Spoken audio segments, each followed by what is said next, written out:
I'm going to read from the introduction to Bhagavad Gita as it is.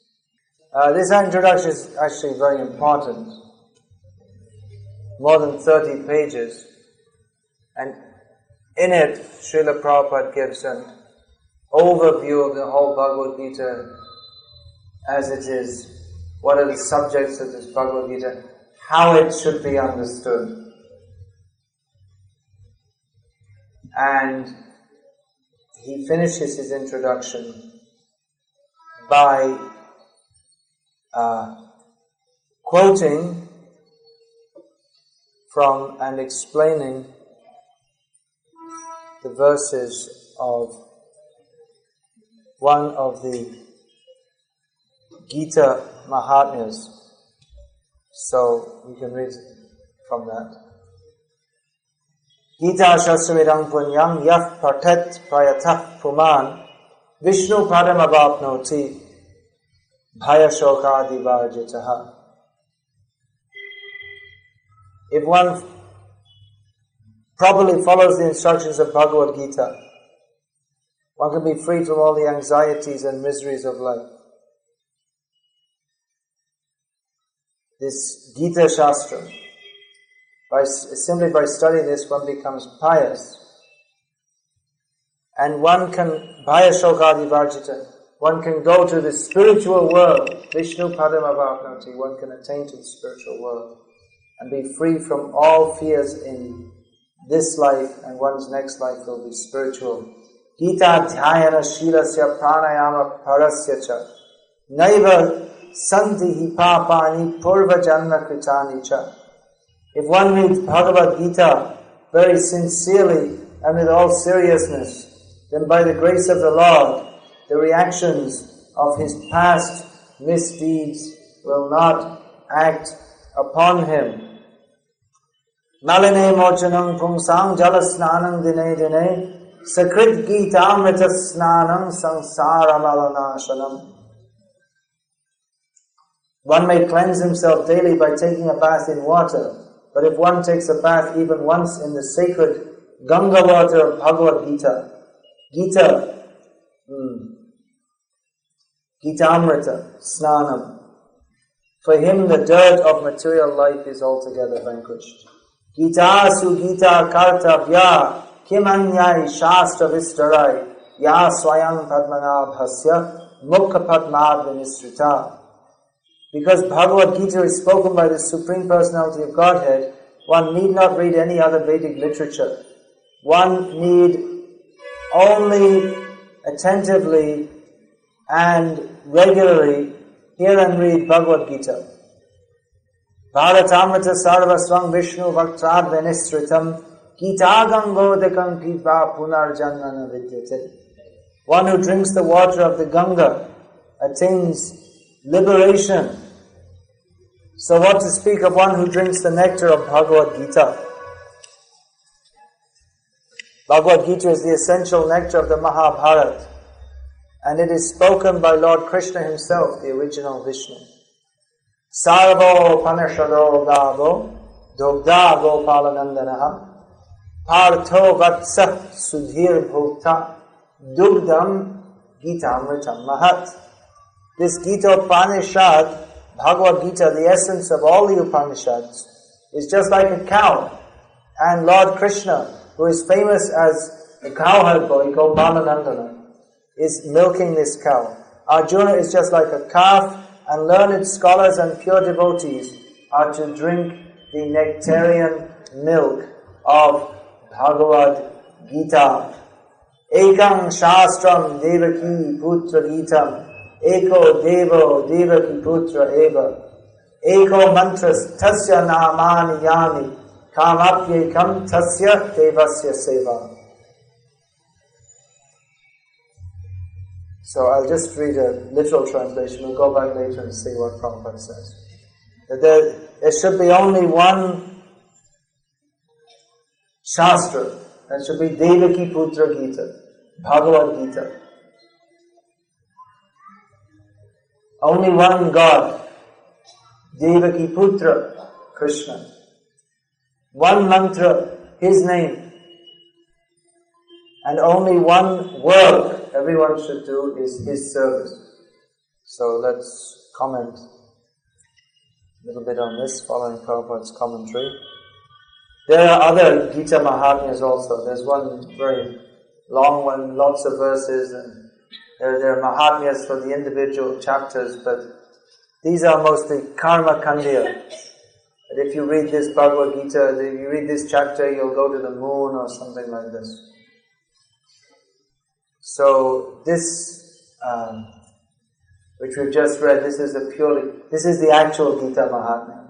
There are such Mahatmyas, they give the Phala Shruti. You know what that means, Phala Shruti? That means, it tells you by reciting this you'll get this benefit. So there are such Gita Mahatmyas with the Phala Shruti that you'll get some materialistic benefit. But we can understand this is only for very materialistic people. Am I supposed to be speaking in English, by the way? Is that last time I spoke in Hindi? English or Hindi? What's... Okay. Okay. Is there anyone who does... You should say in Telugu, huh? Anyone doesn't understand? कोई है जो अंग्रेजी नहीं समझता जरा सा आपका हाथ उठा ले। अगर कोई है, शर्म की बात नहीं है, आपके लिए अनुवाद का प्रबंध हो सकता। अगर कोई है, नहीं, सब उन्नत व्यक्ति है, लक्ष्य भाषा जाने वाले, आप है, और तेलुगु में भी अनाउंस कीजिए अगर कोई है, तो कम से कम इनके लिए अनुवाद का प्रबंध कीजिए। You can translate? Okay. So this is a purely devotional. Actually, the subject matter of Bhagavad Gita is only bhakti. So we say, well, in Bhagavad Gita, Lord Krishna describes karma, jnana and yoga, and even our acharyas, they accept that the first 6 chapters are focused on karma yoga, the last 6 chapters on jnana yoga, and the middle 6 chapters on bhakti yoga. But actually the only subject matter of Bhagavad Gita is bhakti, because Krishna does not recommend to do, well, you may say he does do, but the ultimate conclusion is that bhakti is supreme. The only actually auspicious path, Shrastriting bhaktim udasyate vibho klishyanti ye kevala bodha labdhi. That example is given in the Bhagavatam, that anyone who gives up the path of bhakti, which is the actual path of shreya or benefit, then they are fool and acting in a manner which is not beneficial for them. There's these 2 words are there, shreya and prayer. The shreya is generally taken as what is for our immediate benefit, and prayer is taken as what is not prayer, prarthana, but prayer. Prayopanta, that which is for our ultimate benefit. But actually, one who really knows, they know that shreya and prayer is the same thing, because there's no benefit in anything but to serve Krishna. It's just an illusion that there's of any benefit for us whatsoever, but to serve Krishna. So, actually in Bhagavad Gita, Krishna is only teaching to perform bhakti. And incidentally he discusses karma and jnana, but just to show the superiority of bhakti.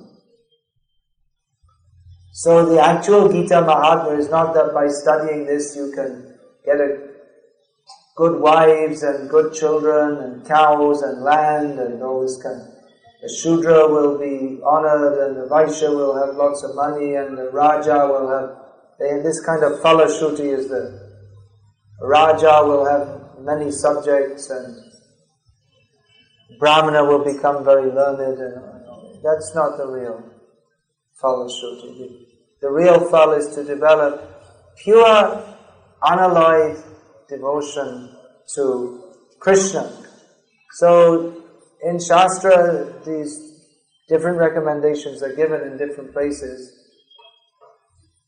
Even for studying Bhagavad Gita, they say you get this result, that result, but that is not the real result. That's just for enticing foolish people who don't know what is the real benefit to be had from studying Bhagavad Gita. So it's hoped that because they're interested in foolish things, it's hoped that by getting them to read Gita, they may, by reading, mostly people who read the Shastra for some material benefit, they mostly do so in a very formal way. You find people, they'll chant the verses, Te tang bhukma swagalokam vishalam kshine punyai martale. Because they say, it says if you recite this chapter, you get this and this benefit. And then sometime while they're chanting, they may start to think, Te tang bhukma, what does that mean? It means I'm reciting this and I go to the heavenly planets. That's the punya I get. But it says here, I go to the heavenly planets and I come back again. Taitam bhukva swagalok vishalam kshine punyai marcha lokam vishanti.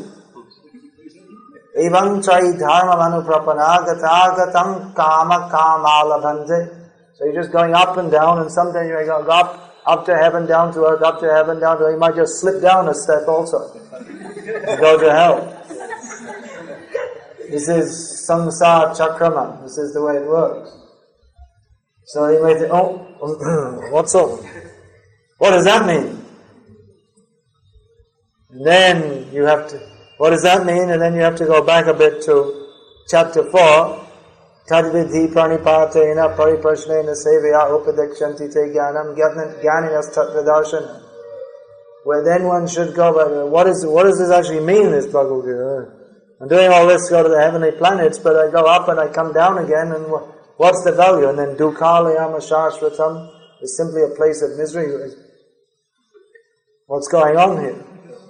At that point, one should approach a guru. Tad vijnanatam saguru mevabiga chet. Tad vigya, for the sake of getting that knowledge. Which knowledge? The knowledge which is beyond the world of birth and death. So karma and jnana, they keep us entangled in this world of birth and death. This jnana panta is very tricky, because people think they're getting moksha from karma. But that's only partial. That's not complete. Jnana, the jnana marg without bhakti, they give moksha. But which kind of moksha? If we don't worship Krishna, then ye ravindaksha vimuktaman inastvayasta bhavad avishuddha buddhayaha arudhya kritrena padam tataf patantyado narita yishvadambra. But that jnana marg, one has to take much difficulty, a lot of tapasya, very difficult. And by following that, gradually, one may get free from the effects of tamagun and rajagun and go to the Brahma Jyoti. But because one's heart is not completely purified, one has neglected to worship Krishna, he falls down again. So this moksha is a kind of cheating for those who are cheating themselves by neglecting Krishna. They think I'm getting free from Maya, but they never actually got free at all. Because the basic principle of Maya is forgetting Krishna. And this jnana, you think, well, everything in this world is miserable, we have to practice austerities, we shouldn't engage in sense gratification. That's true, but what's the point? What's the underlying principle? They miss that altogether. So it appears as if they're liberated, but they're not. It's like, you see the cat is playing with the mouse, and the cat lets the mouse go, and the mouse thinks I'm free, and the cat grabs it again, and throws it up, and a few times the mouse runs around a few times, then the cat gobbles it up. So like that, in jnana, you're in the position of in the jnana panta, you're in the position of a mouse the cat lets go quite a long distance, and you say, now I'm free, now you say, the cat gets you again.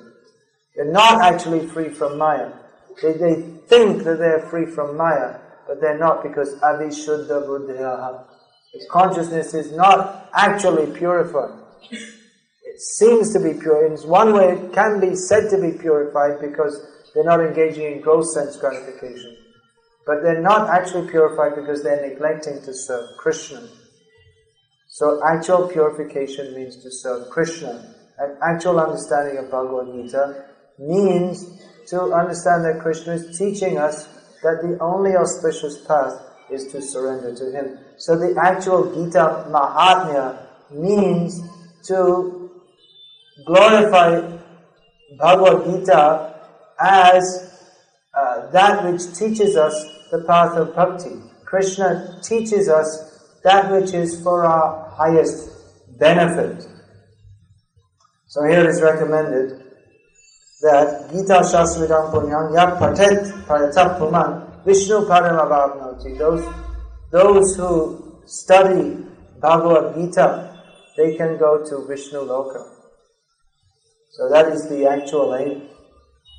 Not to remain within this material world. Not to try to engage the words of Krishna for increasing our sense gratification, which is against our self-interest.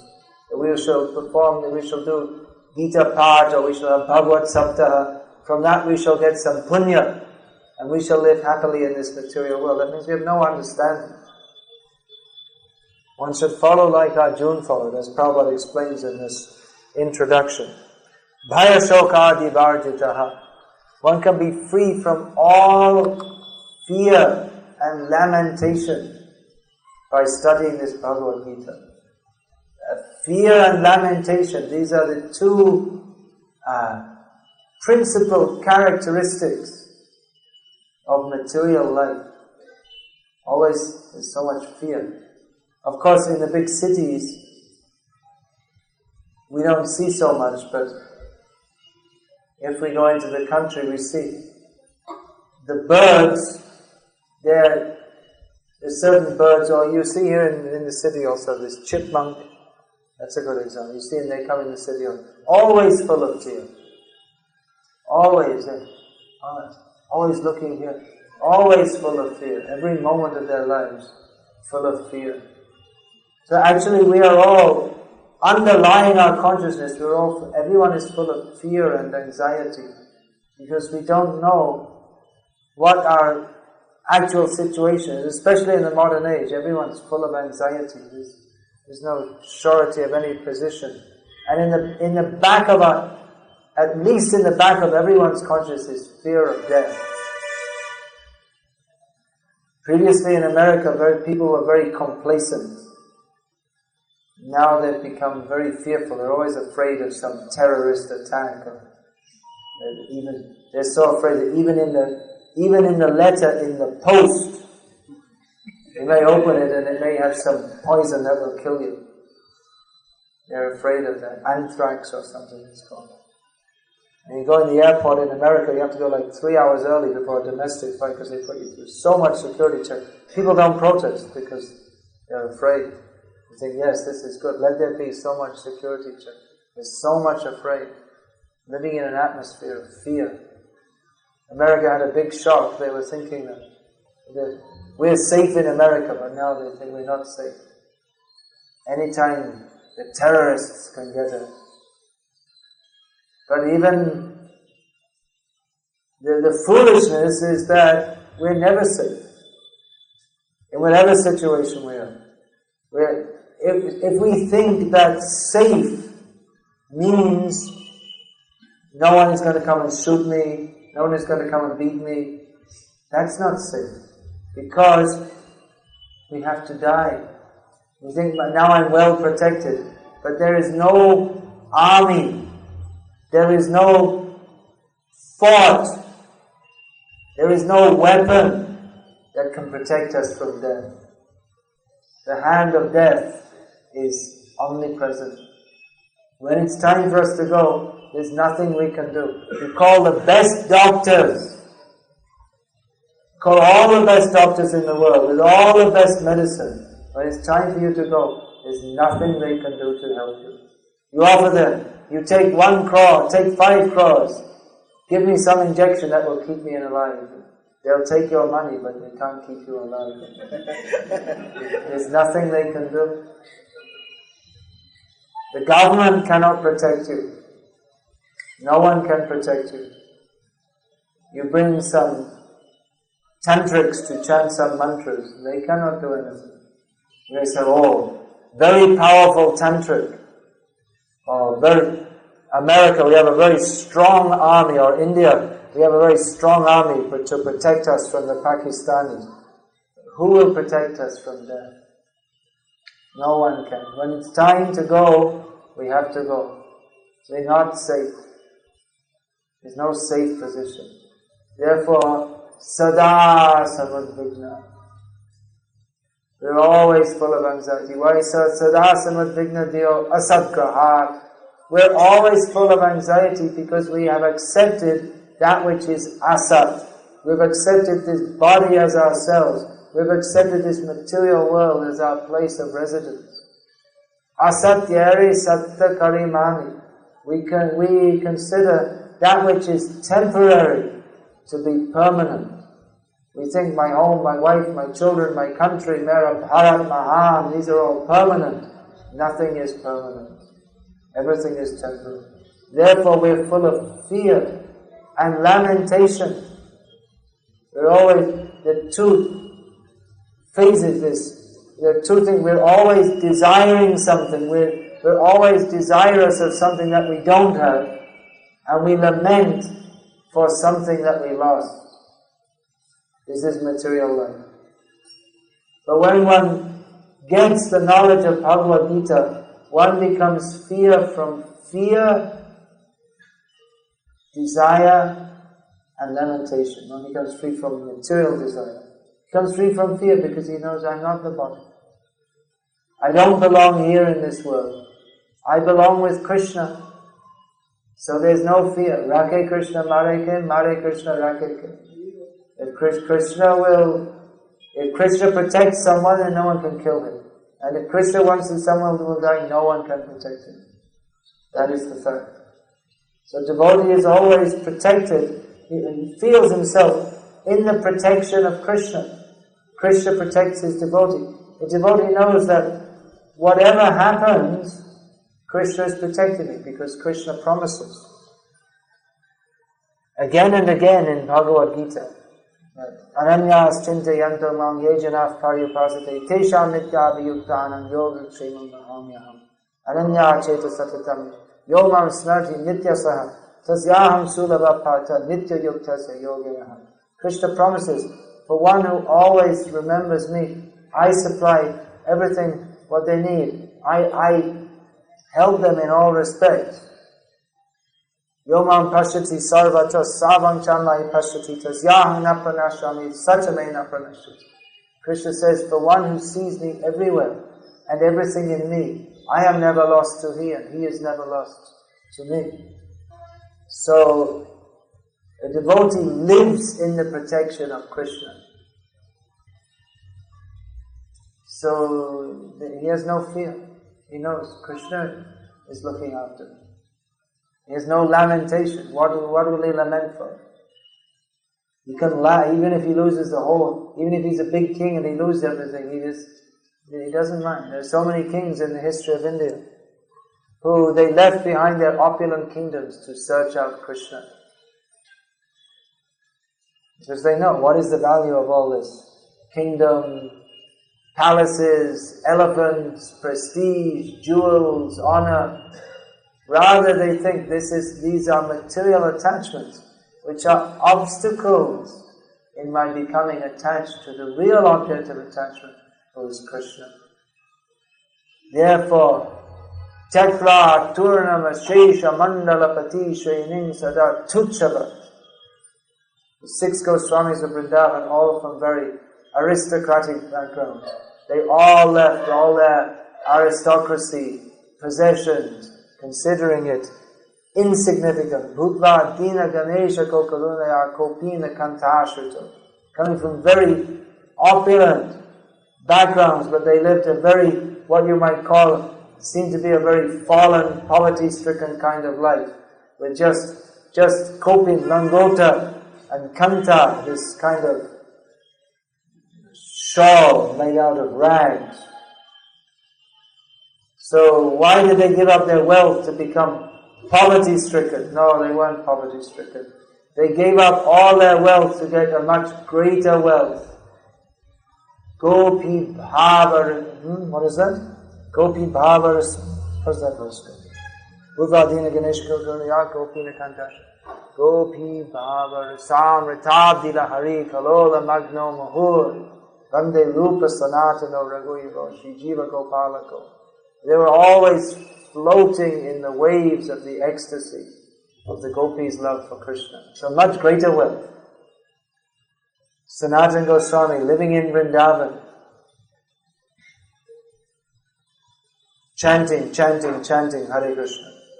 Meanwhile, there's one Sadhu Baba went up to Himalayas to do tapasya for Lord Shiva, and Lord Shiva became very pleased with him and appeared to him and said, "What do you want?" "I want the most valuable thing in the world." "Okay, you go and see Sanatana Goswami in Vrindavan. He's got the most valuable thing." They went to see Sanatana Goswami. He's sitting there with kopin and kanta, that's all. And he doesn't look like he's got the most valuable thing. "You have got the most valuable thing in the world?" "Yes." "Can you give me?" "Yes."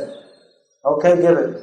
"Alright, you see that pile of garbage in there? Look in there, you'll find one round ball. That's called sparsha money. You touch it to anything, it turns to gold. You can take it. And then go away and don't bother me anymore." "Okay, good, thanks very much." Took it away, touched it, boom, turned into gold. Touched that, whoa, turned into gold. He thought, wait a minute, he's cheating me. There must be something more valuable than this. Otherwise, why did he give it away so easily? Very intelligent. So when Sanatana Goswami said, "You're cheating me," he said, "Yes, you're right, I cheated you." "You have something more valuable?" "Yes." "So what is it?" "Well, first of all, you throw that sparsha money away, then you can get it." "Okay, throw it away." "What is it?" "Come down, sit down with me and sit and chant. Hare Krishna, Krishna Krishna, Hare Hare. Hare Ram, Ram Ram, Hare." Do you believe this? You believe? Most valuable thing is chanting Hare Krishna, Krishna Krishna, Hare Hare. Hare Ram, Ram Ram, Hare Hare. Then don't try to be materially ambitious and be Krishna conscious. The two things won't go together. You want Krishna or not? What do you want? You want Krishna or Maya? So, it's not that you have Krishna sometime and Maya sometime. Not like that. Mostly Krishna and a little bit of Maya. Not very much, just a little bit. No. Krishna is known as Akinchan Dhan. He is the wealth of those who have nothing else. Sanatana Goswami had nothing, but he had Krishna. He had everything. He didn't need anything else. So, Janma Ishwarya Shuddha Shri Vireda Manamadaf Kuman Naiva Hatha Vitatum, right? Swam Akinchana Gochara. Kunti Devi. Just see her position. Mother of the Pandavas. The Pandavas had everything. Emperors of the world. And then suddenly nothing. And then again they got everything. But as far as they were concerned, their everything was Krishna. So our everything should be Krishna. For the materialist, their everything is wealth, Janma Ishwarya Shruta Shri. If we can have birth in a high family, money, well educated. What is your educational qualification? Very important question in India. You'll put on your card, all your different qualifications. Janmaishvarsha, and good looks. One should be very good looking. Go to the beauty parlor and put on fair and lovely cream. Well, now they have fair and handsome cream also. It's the same thing. It doesn't work either for men or women, but they're trying to sell it to the men also now. And put on different jewels and makeup and so many things. And actually, you can be very beautiful in Krishna consciousness. Real beauty comes from the soul. However much makeup and fair and lovely cream you put, and you go to the gym or you go to the beauty parlor, have some mud put on your face and always spend 500 rupees to put some mud on your face. But it's herbal mud. You see, from that, what's that Muslim lady's name? What is it? Oh, whatever it is. I'm not very good at Muslim names. So it's her mud. It's got her name on the packet, you see, so I should become beautiful. So 500 rupees to put some Muslim mud on your face. And forget Krishna. Devotees aren't interested in these things. Devotees want only Krishna. Krishna is so much valuable, more valuable. Sanatana Goswami, the gold. What was he interested in? Already he had all that. He had so many things. He was the prime minister, fabulously rich, under the Nawab. So they were very rich in those days. The British, the Dutch, the Portuguese, the French, they were all coming to Britain and fighting with each other for the privilege of looting India. India was very rich. So Sanatana Goswami was very rich. He left all that. What is the use? No, I want to chant Hare Krishna. So if we have this mentality, then we can get Krishna. But if we think, I shall also enjoy this material world, then we can't get Krishna. So Bhagavad Gita teaches us that Bhagavad Gita means Krishna teaches us, because Krishna teaches Bhagavad Gita, that the only desirable object is to attain Krishna. Sometimes devotees say that, well, bhakti is the most important thing in my life. That means you don't have any bhakti. If you say it's the most important thing in life, that means you have other important things. But actual bhakti means anya vilashitasya, nothing else. Only serving Krishna. Of course, Prabhupada often used to say that, well, you can have the best of both worlds also. Because if we tell everyone immediately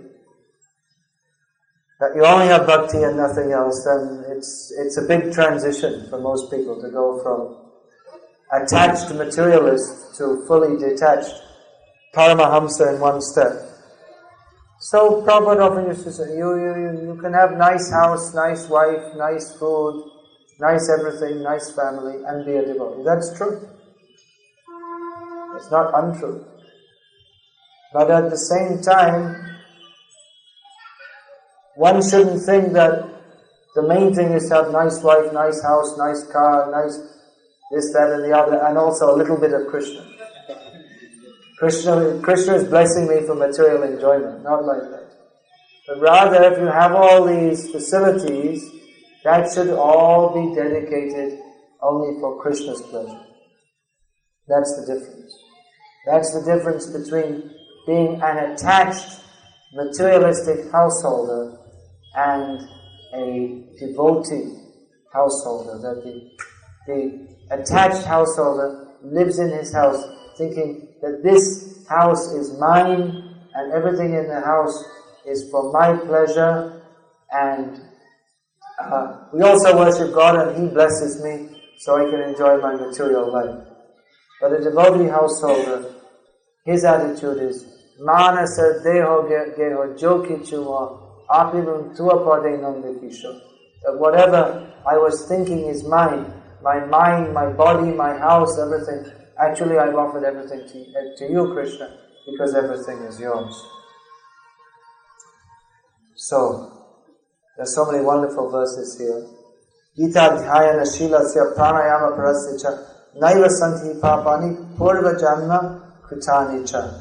If one reads Bhagavad Gita very sincerely and with all seriousness, then by the grace of the Lord, the reactions of his past misdeeds will not act upon him. Prabhupada comments here, the Lord says very loudly in the last portion of Bhagavad Gita. Says very loudly. That means he's talking to Arjuna. And certainly Krishna, we can understand from the language, Krishna is speaking in a forceful manner to Krishna, to Arjuna. It's not just a kind of relaxed discussion, but Krishna is speaking very forcefully. We can imagine how, maybe just to give some kind of example, I'm now speaking or mostly people when they speak on Bhagavad Gita, they speak in a somewhat forceful manner, isn't it? Because the subject matter itself is very powerful, and it's something that we have to communicate that this is something we need to know. This is not just something that, it's just some polite discussion, how are you, how are your children? And it's not like that. But we're talking something very serious and with conviction. So Krishna is speaking like that to Arjuna. Kutastra kashvelamida. Krishna's first words, he speaks to the lamenting Arjuna. Kutastra kashvelamidam vishame samupastitam anarya jishtam asvagyam akirti karam Arjuna. That how are these, what nonsense you're speaking? How has these contaminations come upon you? You're not speaking like an Arya. You're not speaking like a civilized person who knows the highest goal of life. You're speaking like some barbarian. This is not befitting you. This does not lead to auspiciousness. This does not lead to the higher planets. This leads to infamy. So Krishna is speaking forcefully. But Prabhupada says here, at the end, in the last portion of Bhagavad Gita, he speaks very loudly, more so, as he speaks the message, the essence of the message he has to give to Arjuna. He says to Arjuna very loudly, for more emphasis, Sarvadhaman parityaja mamekam sharanam vraja aham tvam sarva papebhyo mokshayashyami masucha. Abandon all varieties of that which you have conceived of as religion and come to the actual point of religion, which Krishna says is to surrender to. You'll be free from all sinful reactions. You're afraid of sinful reactions. Ahobata mahat papam. Arjuna was lamenting that we have to. We'll become greatly sinful by engaging in this warfare. But Krishna said, no, by surrendering to me, you'll be free from all sinful reactions. So, here it's said that if we study Gita seriously, we become free from all sinful reactions. So studying Gita seriously, again, is not just a matter of reciting it like a parrot or a machine. Not like that. What is Krishna saying? We should try to understand and act on that principle, then we can get free from sinful reactions. It's not that just by reciting it as a religious formality. Of course, that will also get benefit because Gita is so powerful. So we'll get at least some benefit by mechanically reciting Gita. But actual benefit will come if we sincerely and seriously try to understand what is the message of Bhagavad Gita and apply that in our lives. Therefore, Srila Prabhupada has given this Bhagavad Gita as it is, which if we see the actual Bhagavad Gita, you can get the Gita Press edition. It's like this tiny little book. You can have the whole Gita, you can put 10 in your pocket. And here you have Bhagavad Gita. How has it become so big?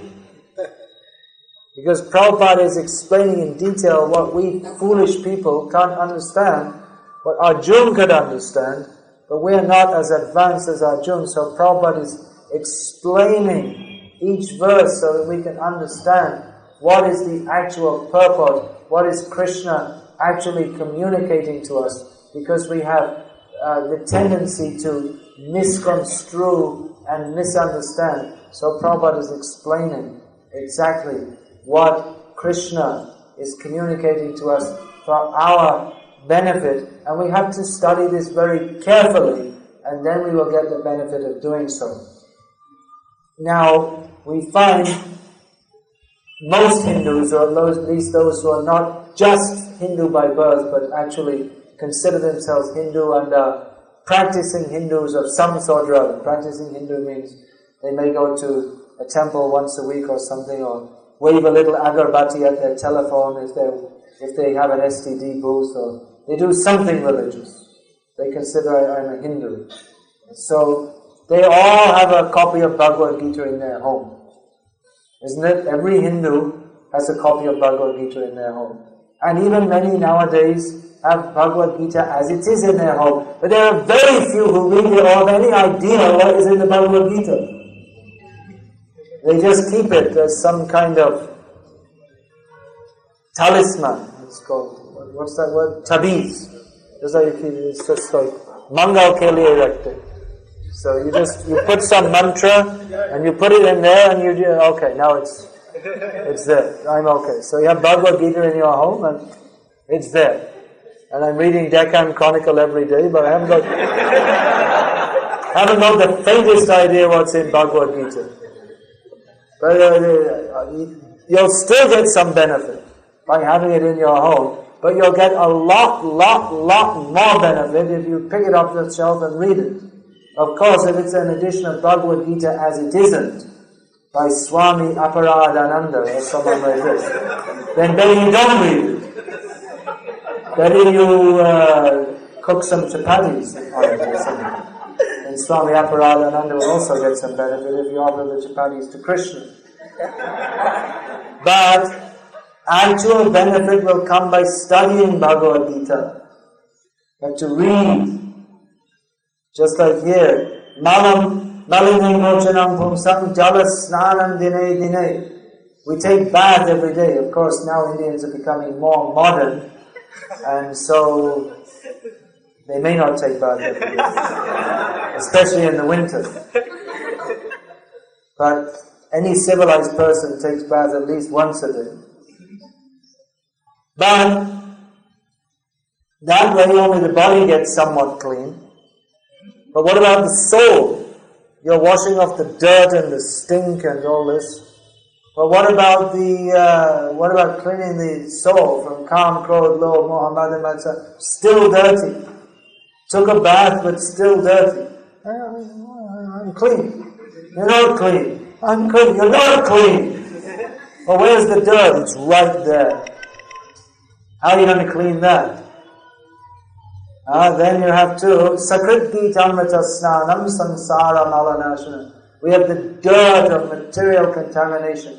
That will be cleansed. Here it said Sakrit Gitamrita Snanam. If we take bath even once in Bhagavad Gita. So this is often misunderstood to mean that, okay, just read it once and then everything finished. Years ago, I remember in Calcutta, our hired accountant, ISKCON Calcutta, he said, now I went to Ganga Sagar Mela and took snan, so that's it, finished. You get moksha, so I don't have to do anything else in my life. Foolishness. If we actually read if we've actually read Bhagavad Gita once, then we'll read it every day. Because we'll have a taste for reading it. Actual reading of Bhagavad Gita is accepting Bhagavad Gita as Arjuna accepted it. Sarvame tadritam manye yanmam vadasi keshava. Arjuna said, I accept everything that you say, Krishna, and therefore I will do as you say. Nashto mohasmajya labda tvat prasada mayachusa stita svigata sandeha karishye vachanam tava. If we have actually understood Bhagavad Gita, if we have actually read Bhagavad Gita, then like Arjuna, we should be able to say that, yes, Achyuta, you who never fall down like me, now my illusion is dispelled, I know what I'm supposed to do, by your mercy, I'm free from all doubts, I'm fixed in my duty, and therefore I shall do according to what you want, or what are your orders. That is actual understanding of Bhagavad Gita. And unless and until we come to that platform, we haven't actually understood Bhagavad Gita.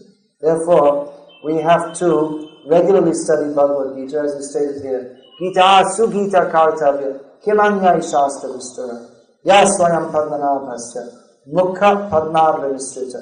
That this Gita should be recited very nicely, very carefully.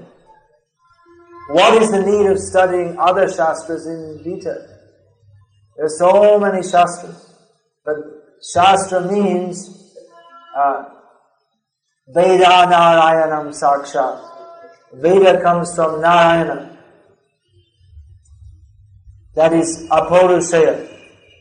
That means it doesn't come from any material person. It comes from Narayana. Dharmam tu Sakshat Bhagavat Pranitam. Dharma is the path given by Bhagavan. So there are so many shastras. But this particular shastra, Bhagavad Gita, this is direct. The Vedas, they emanate from the breathing of Lord Narayan. But this is directly spoken by Lord Krishna himself. And he says, Iti Gurgyatamam Shastram Idam Uktam Mayanaga, that now I have spoken to you, Arjuna, this which is the most confidential of all shastras.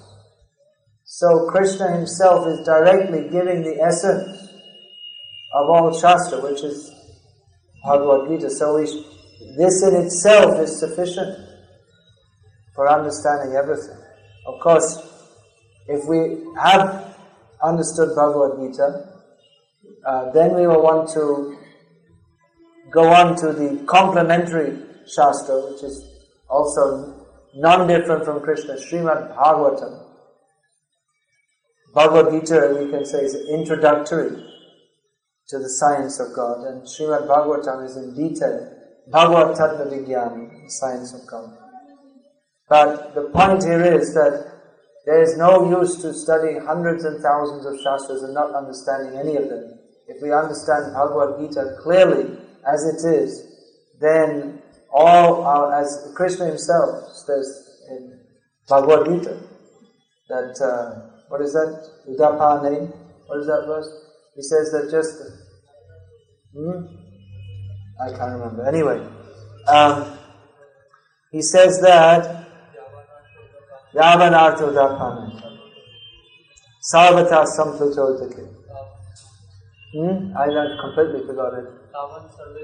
Tavan Sarveshu Vedeshu Brahmanasya Vijanataha. Yes, so just as the great body of water serves the purposes of all small, you don't have to go. Just like in the village, traditionally in the village, they have one well for washing pots, and one well to be used for puja water, one well for bathing, one well for drinking water, different waters. But if you have one large body of water, that can serve all purposes. So we don't need to go to this shastra, that shastra, another shastra.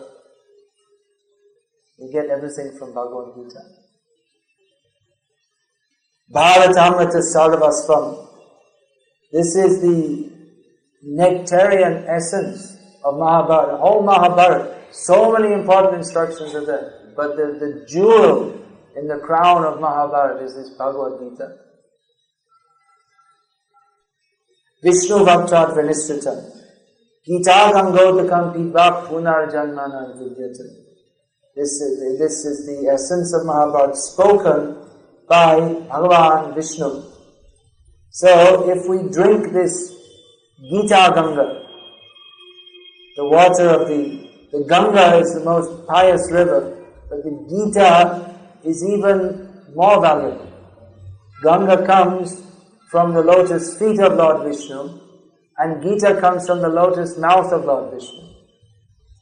So these instructions are even more powerful because Ganga can purify after a long time. But Gita, if we actually hear properly, then immediately our life can be changed. Punar janmana vidyate. No more birth and death.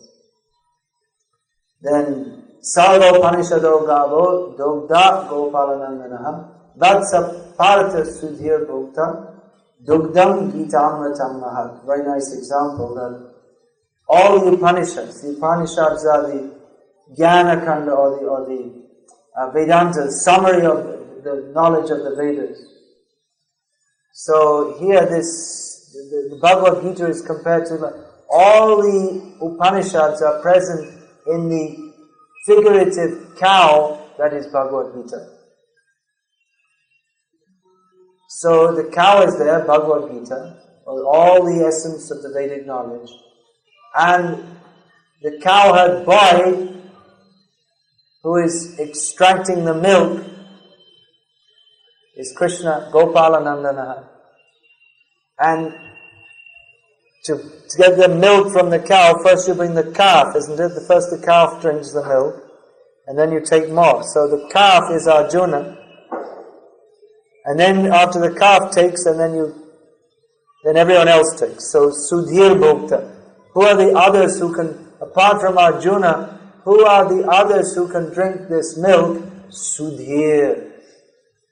Those who are, as Krishna states in Bhagavad Gita, or Arjuna as Krishna, Sthita Pragyasya Ka Bhasha Samadhi Stasya. Then Krishna, who is the Sthita Pragya, who is the person fixed in knowledge? That Krishna replies, what is that? I was just going to, again I forgot. No brain. Anyway, Krishna says, who has given up material desires, who is Sudhir, who is Sthita Pragya. So one who is very steady in his consciousness, they can understand. Steady in consciousness means, as again Krishna gives the example in Bhagavad Gita, that a lamp in a windless place, it doesn't flicker. Arjuna told Krishna in Bhagavad Gita, Chantalang himanah Krishna, pramati balavadrita. That this mind is chanchal, it's always flickering here and there. But Krishna gave the example, Yatha Deepa Nivatasto, Ningate Sopamasmita. The steady mind is like you have a lamp, a flame burning, and there's no wind, and it burns very nicely, so very clear and steady. There's so many examples are given in Bhagavad Gita, very nice for our spiritual advancement. Krishna gives many, many examples. Arjuna also gives. So Sudhir, those who are very steady-minded, they can understand this Bhagavad Gita. And what is the milk of the milk is the nectar of Krishna's instructions. Therefore, ekam shastram devaki putra gita. There should be one shastra.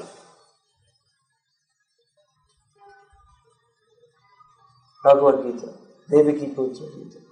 Eko devo devaki putra eva. One God. No need of going this temple, that temple, so many temples. Come to Krishna. Eko mantras tasya namani yani. There should be one mantra, the name of Krishna. And kamapyekam tasya devasya seva. And one work serving Krishna. So Prabhupada has summarized this very nicely. In the present day, people are very much eager to have one scripture, one God, one religion, and one occupation. Therefore, ekam shastram devaki putra gitam. Let there be one scripture only, one common scripture for the whole world, Bhagavad Gita. Eko devo devaki putra eva. Let there be one God for the whole world, Sri Krishna. Eko mantras tasya namani. And one hymn, one mantra, one prayer, the chanting of his name. Hare Krishna, Krishna Krishna, Hare Hare, Hare Rama, Rama Rama, Hare Hare. Kamapyekam tasya devasya seva. And let there be one work only the service of the Supreme Personality of Godhead. So please study this Bhagavad Gita as it is. If you don't have it in your home, then you should have it in your home. And if you have it in your home, it should not only be on the shelf. You have to study it every day.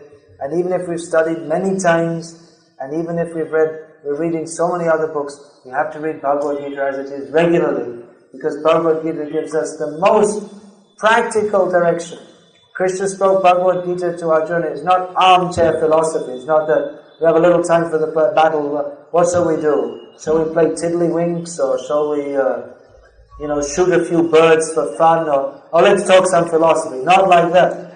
It's a very serious undertaking that Arjuna needed some practical advice, and Krishna gave it on the basis of his knowledge, actual knowledge, the essence of all knowledge. There wasn't time to discuss intricacies of so many different hair-splitting philosophies. Krishna gave him the essence of all knowledge in this Bhagavad Gita. So we'll find it as a practical guide in our lives.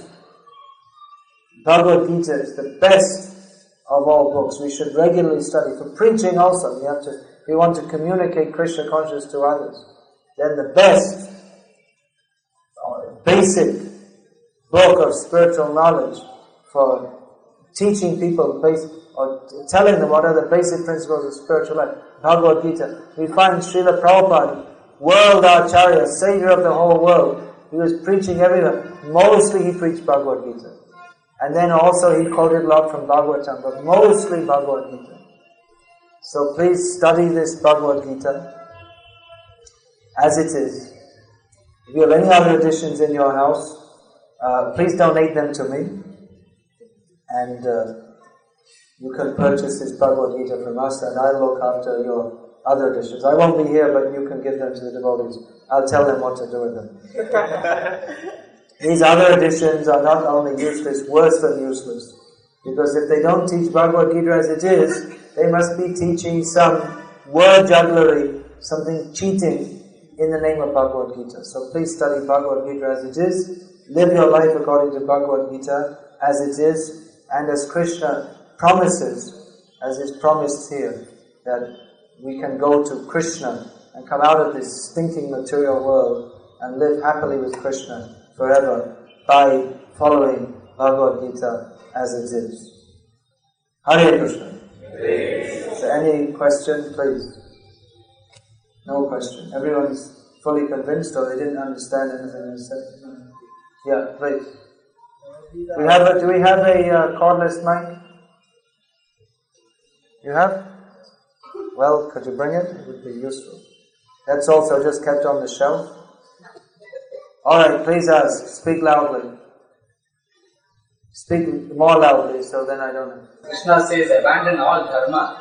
Please elucidate on that. Please elucidate on abandon all dharma. Yeah, this has to be understood in context, because if we understand what dharma is, then actually it's not possible to abandon all dharma, because the dharma is intrinsic with everything as its dharma. The dharma of sugar is sweetness. The dharma of fire is heat.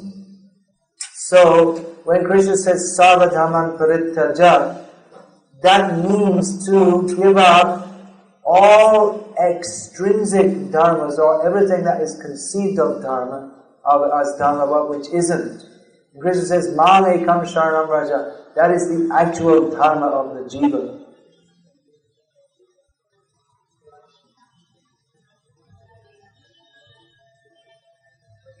So give up all variety of religion means to surrender to Krishna. That's what it means.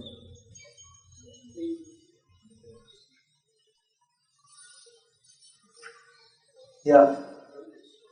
I had a bit peculiar doubt from a friend. He said the whole world is running on only, it's going on only one thing, like it's a force of attraction and repulsion what is going on. There's nothing other than that. What is your friend said that the whole world is only running on attraction and repulsion, and there's nothing more than that. So what is my reply to him? Why should we reply to him? Why should you believe your friend? What does he know? He's not God. Like he just had doubt over it. I could not help his doubt over it. I just want to know. Well, why? So what? I can say the whole world is running on because there's a powerful electric mouse sitting under the earth, squeaking, and every time he squeaks, the wind blows. So the absolute truth is a powerful electric mouse. You can say anything. Why take it seriously? Just because someone said, so what? Sri Bhagavan Uvacha. Well, this is what we accept. Otherwise, why should you get confused? So many people come with so many theories, but why should you even begin to take it seriously? Hear what Krishna says. Someone said, who? If that someone isn't Krishna, or Krishna's representative, then why should we even take it seriously? So many people say so many things. First we should see what is their qualification to speak. If someone's going to give a lecture on atomic physics, you see, first of all you have to see what are his qualifications. I'm a +2 pass, and I'm going to give a lecture on atomic physics. And why should you I have a new theory of atomic physics. Oh, really? So you're a PhD? You say, no, I have a +2 pass, but I have my own theory. And why should anyone take him seriously? So anyone can say anything, but why take it seriously? What's their qualification to speak?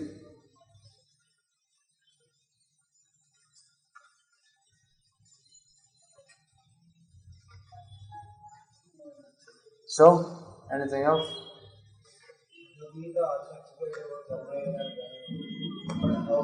Yes, speak in the mic. Well, start again so everyone can hear. Please say. Bhagavad Gita explains Karma Yoga and Jnana Yoga. Yeah. And how come this Bhakti Yoga is found most? Well, then you have to read Bhagavad Gita and see. Because Krishna discusses karma and jnana, but he clearly establishes bhakti as the topmost path.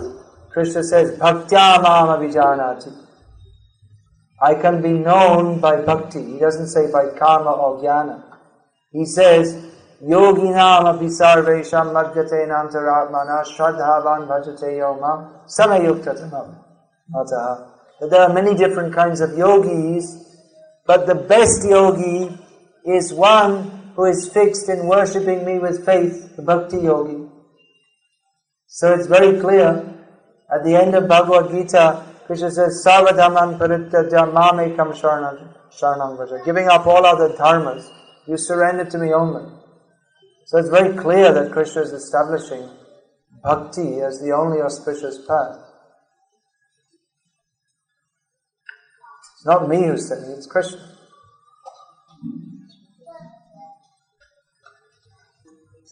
Okay, so we'll finish there. I have to go and give another lecture somewhere else.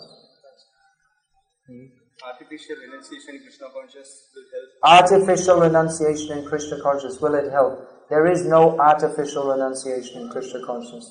If it's artificial, then it's not Krishna consciousness.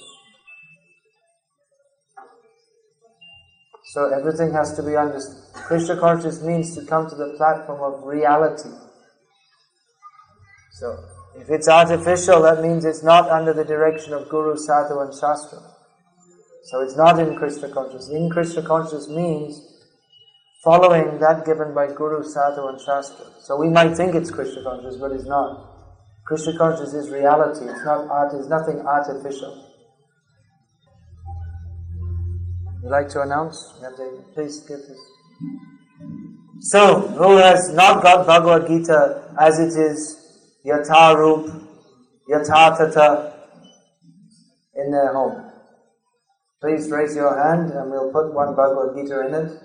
And you can put your other hand in your pocket and bring out the money to pay for it. And that will be the greatest thing that ever benefited you in your life. Who doesn't have Bhagavad Gita in their home as it is? Everyone has. Really?